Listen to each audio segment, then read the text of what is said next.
Hello people, welcome to my channel.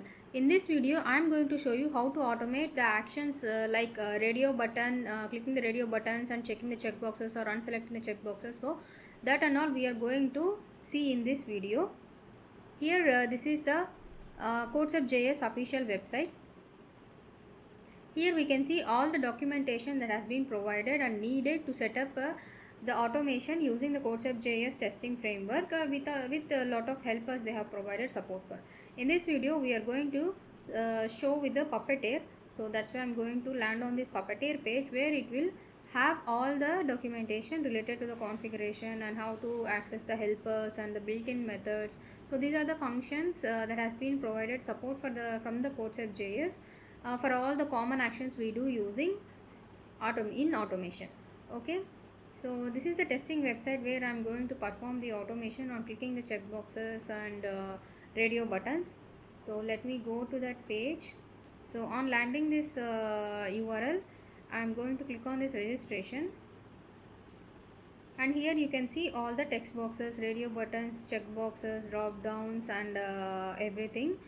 Here in my previous videos I already shown how to handle the action of entering the input to the text boxes. So that video I'll just give the link on the top right corner, so please go through that video to have the idea on entering the text into the text boxes. And today we are going to entirely focus on checking the checkboxes and clicking the radio buttons or unchecking the checkboxes.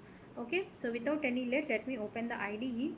I'm going to use the Visual Studio Code as the IDE for to perform the automation.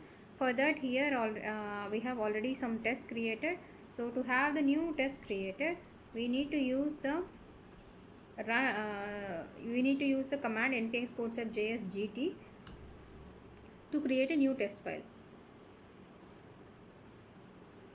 Okay, so here it is asking like if the feature name it is asking. So as it is the handling the checkboxes, so I'm going to give the checkbox and the radio button. So here in the gray text, whatever it is showing, it is the test name with which it is going to be created. If you are okay with it, you can just press enter, or otherwise you can start typing the text and then give enter. So I'm okay with the whatever the test name it is showing here. I just clicked enter. So now you can see the test has been created under the test folder. Okay, so how it is creating under the test folder? So this and all has been set up during the first step of setting up the CodeSub.js Puppeteer. So for that also I have done a video. I'll just add the link for that video. Please go through that video on how to set up the CodeSub.js with the Puppeteer helper.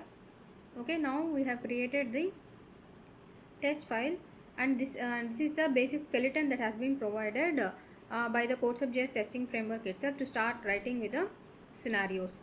Okay, if in a single feature we can have there may be the cases we have the multiple scenarios. So in that case we can create the multiple scenarios also like this. Okay, so it will be executed on a sequential basis. So first this one will go, and then second, and then third, like that it will go multiple scenarios. So we can we can automate multiple scenarios in a single feature file in that way, however I have shown now. Okay, now here for this scenario I'm going to give the scenario name, which is handle checkboxes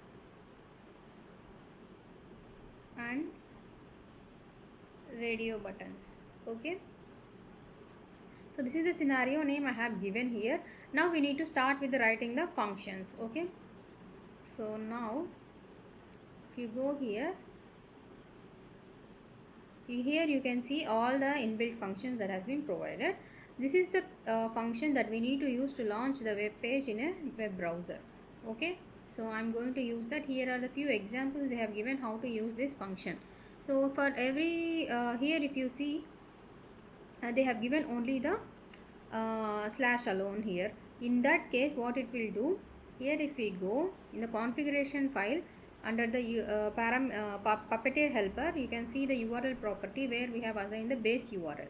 Okay, so in this case what it will do, if we give any URL on the I'm on page function, what it will does is like it will append the URL that has been provided in the configuration file to the URL that we are going to pass a parameter inside the am and page function.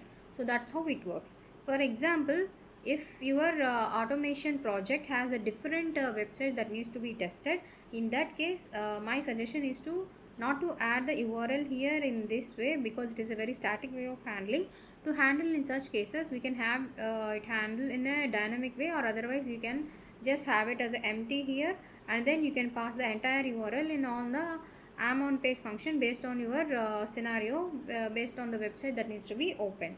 Okay, but in here in this video we are going to test the single website, so it is okay to we can have the base URL that is configured in the configuration file, and the remaining URL we can pass it as a parameter inside this am on page function, where it will be appending. Okay, so here this is the case that we are going to use now. So what it will does, to the base URL it will append /login, and then it will open the web page in a web browser. Okay, so here we are going to use that am on page function. So I dot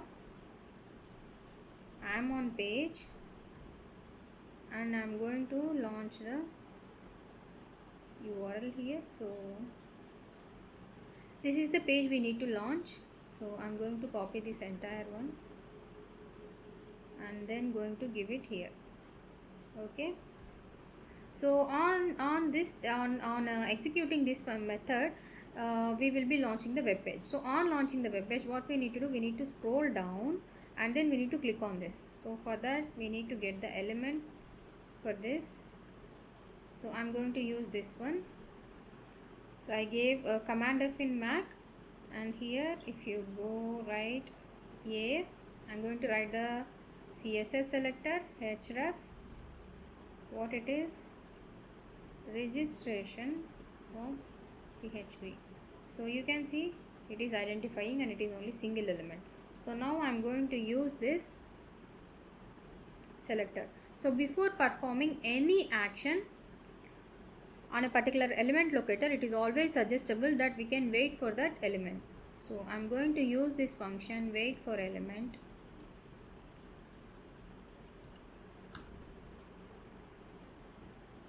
and for some 5 seconds. So here you can see once we have given enter on checking the wait for element, it will show whatever the arguments or properties we need to pass inside that function, and we can pass in the same way, and few examples also it will show.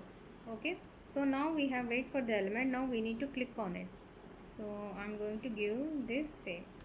Now we have clicked on this. So once clicking on this, it is opening a new tab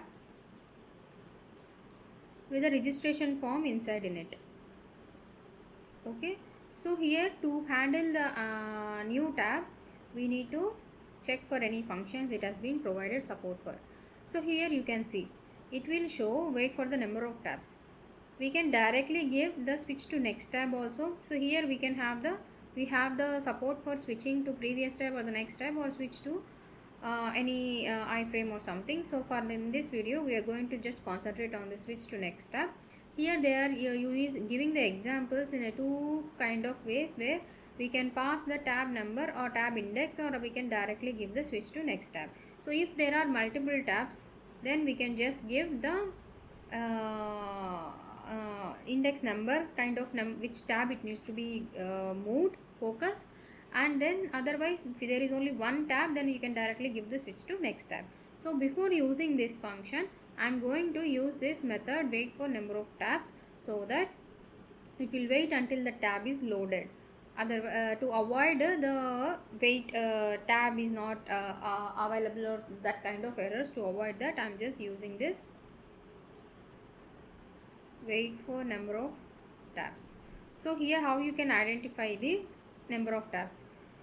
If you see here, this is the old tab, and on clicking the registration it is opening the new tab. So totally 2 tabs in a single browser. So I'm giving that, and then I'm going to give the switch to next tab. Okay, now its focus has been shifted to this next tab. Here we need to wait for the complete registration form to be loaded. So I'm going to use this element locator div dot, this is also CSS selector, and here I'm going to wait for the element So once it is available, what we need to do, we need to check for this drop downs. Sorry, we need to check for this radio buttons. So here I'm going to have this element locator to find out. So this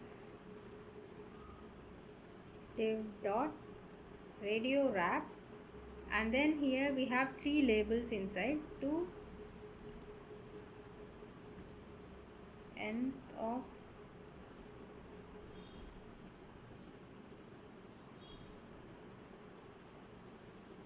type 1, then input, if you see name, m status, name, m status. So you can see only one element is identified. So I'm copying this.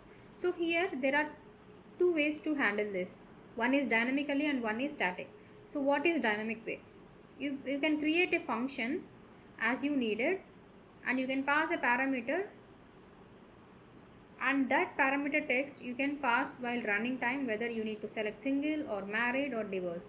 So in this way, if you do, you can have the custom function for that to handle it, and you can you need to handle, in that case you need to handle the element locator also in a dynamic way. So this part I can cover it in a different video, but right now I am going to use the straight away approach of selecting the single option, because we are going to concentrate only on how to click on the radio buttons. Okay, so that's why I have taken a static element locator, and then I'm going to perform the click action on this. For example, if you need to perform the click on the second one, you can give like this. So now you can see, right, it is focusing on married, and again here if you change the index, again it is going third one. So in that way you can handle it. So now I'm going to take this static locator, and I'm going to wait for this,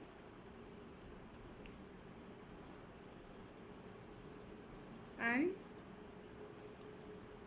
so we will check how to handle here clicking the radio buttons. One straight away way is click and give this. Okay, otherwise let me use, let me show you another method is available here. Check option, yes. So here you can see there is a one built-in method which is check option. They are telling that select a checkbox or radio button. So let us check whether it will perform the click action on the radio button. So what I am going to do here we are going to just click on the single option. So here if you see, the first available one is single. I am using, to click on this, I am using direct click action, click method, and here to select this married, I am going to use the check option as mentioned here in a Puppeteer documentation. So I'm going here and using check option, and here if you see, I'm changing the label position. So here if you see, the first one it is being focused, and here it is going to focus on the second one. So first one here it is a single, and second one it is a married. So we will see how it works. So now going to Visual Studio Code, and I'm just giving the wait here to just see whether it is performing the action. So we'll get some time to see on the browser whether it is performing properly or not. So I'm going to run this one, npx codesub.js run. So if you directly use npx codesub.js run and enter, if you give enter, what it will does is like it will pick up the test property, and it will take the value of whatever the value we have been assigned to the test property, and it will pick up all the tests that has been matching with the property value we have provided on the codesub.js configuration file. So here what we are saying, we are saying that to pick up all the tests that are ending with the _test.js inside the test folder and start running them. So if we just give npx codesub.js run, what it will does is like it will pick up all those tests that are being under the test folder. So right now we have 3 tests, so it will run entire 3 tests. But in our case, I'm going to run only the single test file. So in that case, what I'm going to do, I need to pass the location. So how you are going to pass the path of that particular file is that you can see here, now you are inside the Puppeteer codesub.js, which is the root folder, and inside the root folder, to navigate to the checkbox radio button test.js, you need to first go through the test folder, and then inside that we can see the test file. So in the same way, inside the Puppeteer Codesub.js, I need to go to the first test folder, and then only I can see the checkbox radio button test file. Okay, that's how we need to provide the path, and I have given here the path of the file, and I am running the script. So we will see how it works here. It opened the browser now it needs to launch the URL. So URL has been launched.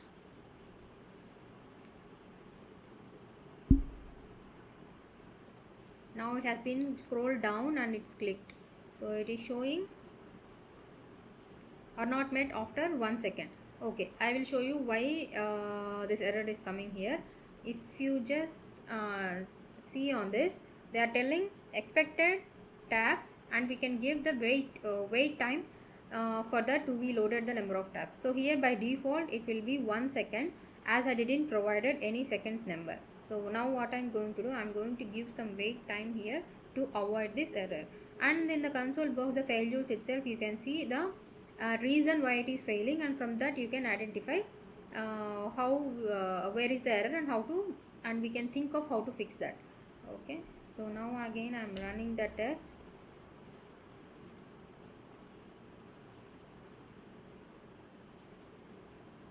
So it has loaded the website. It will scroll down and click on the registration. Now see, it has been clicked using the click action and also the check option. Okay, that's how it works. This is how we can handle the checkboxes, radio button. Now to handle the checkboxes, they are telling the same method we can use. So I'm going to directly pick up this. So for this, how we can do, let me grab that. I'm going to use this form.action form as it is ID. I'm going to registration form, and then field set. I'm going to give field set here, field set 4.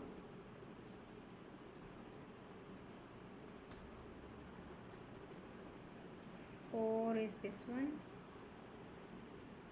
Maybe I can or otherwise I can directly give like this. So div.radio wrap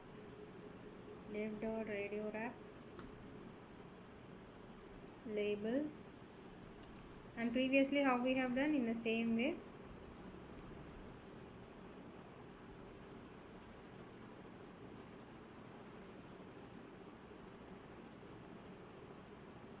The 3, this one, and here you can see name hobby.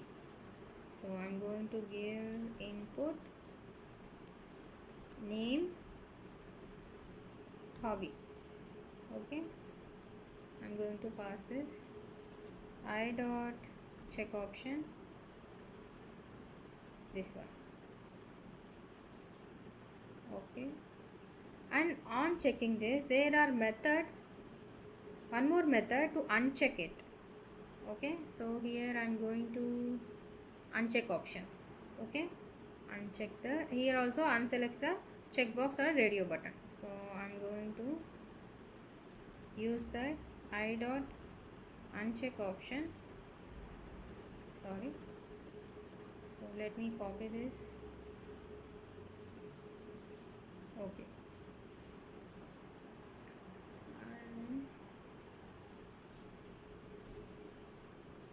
I'm just adding the wait time so that we can see whether it is performing the desired results we are getting or not. Okay, now I'm going to run the script. So the website has been loaded. It will go down and click on registration now. and here, yes, you can see the click action, it worked. Okay, and then see it, then it just clicked on this using the check option, and it is checked and it is unchecked also. Okay, now we have achieved all the desired results with the function that has been provided. So that's how it will work.